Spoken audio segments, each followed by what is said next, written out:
Ini Bapak Ibu, saya berharap bisa bedakan. Tiga-tiganya termasuk delik korupsi, delik tindak pidana korupsi, hukumannya juga masing-masing ada. Ya. Dan yang paling berbahaya memang yang gratifikasi karena ini sangat samar. Ya. Yang ini yang bahkan saya baru tahu itu setelah belajar di tahun 2020 ya, pada saat COVID ya kan kita nggak kemana-mana ya, di rumah aja. Itu saya belajar, saya ikut pendidikan dasar anti korupsi. Saya baru tahu ternyata banyak sekali yang kita lakukan atau saya lakukan selama ini malah termasuk gratifikasi. Dan ini sangat mengkhawatirkan ya.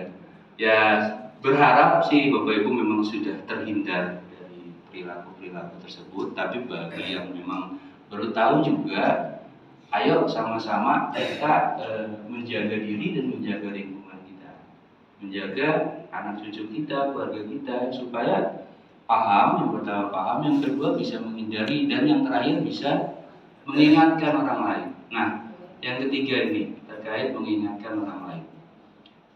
Kalau sebenarnya setelah saya belajar ikut pendidikan dasar anti korupsi tahun 2020, bagi diri saya sendiri dan mungkin bagi keluarga saya selesai sudah. Tidak ada kewajiban saya mungkin penyuluhan seperti ini kepada Bapak Ibu. Apa sih urgensinya atau kepentingannya kita harus saling mengingatkan. Mungkin kalau Bapak Ibu sudah lebih mengetahui ya, di surat Al-Asr kan ada ya Bapak Ibu. A'udzubillahi minasyaitonirrajim. Bismillahirrahmanirrahim. Wal 'asr. Innal insana lafi khusr illa alladziina aamanu wa 'amilus shalihati wa tawassaw bil haqq wa tawassaw bis sabr. Jadi kalau kita nggak saling menasihati dalam kebenaran dan kesabaran, kita termasuk orang yang merugi. Tapi saya mau kasih cerita satu lagi Bapak Ibu. Betapa pentingnya saling mengingatkan. Bukan hanya kepada keluarga, tapi juga kepada orang-orang lain, orang terdekat kita, orang yang dalam jangkauan kita. Ceritanya tentang cerita kaumnya Nabi Musa. Ya. Ini alhamdulillah karena forumnya forum Muslim, jadi enak ceritanya nih Pak, karena yang disampaikan adalah kisah dalam Al-Quran. Dalam surat Al-Baqarah, saya lupa ayatnya. Sekitar mungkin 30-an. Jadi saya bacakan terjemahannya saja langsung ya. Ceritanya dulu kaumnya Nabi Musa ini awalnya kan dikasih perintah oleh Allah melalui Nabi Musa alaihissalam untuk tidak melakukan aktivitas apapun di hari Sabtu. Ya, di hari Sabtu itu khusus ibadah. Bahkan sampai sekarang umat Yahudi masih melakukan itu. Kenapa mereka melakukan itu? Karena dia sangat takut dengan cerita ini.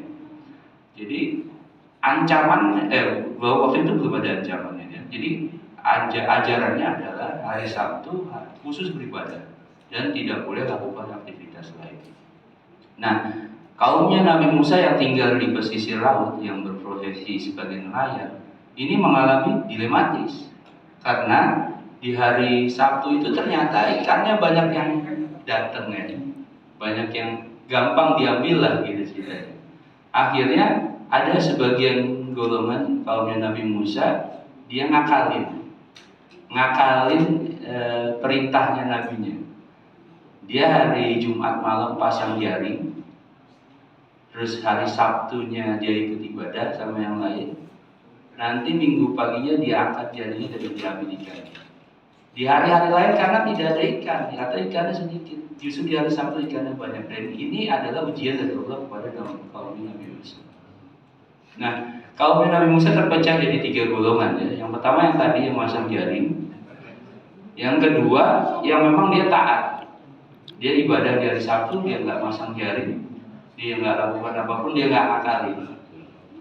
Dan dia mengingatkan teman-temannya yang tadi, yang bandel tadi, yang masang jaring. Nah yang ketiga ini golongan yang sebenarnya taat, sama kayak golongan kedua tadi. Tapi bedanya dia tidak mengingatkan. Dia tidak mengingatkan saudara-saudaranya yang bandel tadi. Akhirnya Allah butuh kaum Nabi Musa menjadi kera. Ya, ceritanya ada di dalam surat Al-Baqarah. Kalau mana a'udzu billahi minasyaitonir rajim wa laqad a'lamtum alladzina tadaw minkum fis sabti faqulna lahum kunu qiradatan khasiin. Jadi dikutuk jadi kera yang hina. Yang dikutuk jadi kera yang hina ada dua golongan. Yang pertama yang bandel tadi ya, Bapak Ibu, yang masang jaring. Dan yang kedua yang taat tapi tidak mengingatkan. Bayangkan betapa Allah memberi peringatan kepada kita semua. Kalau cuma taat doang nggak cukup, tapi harus mengingatkan kepada yang lain.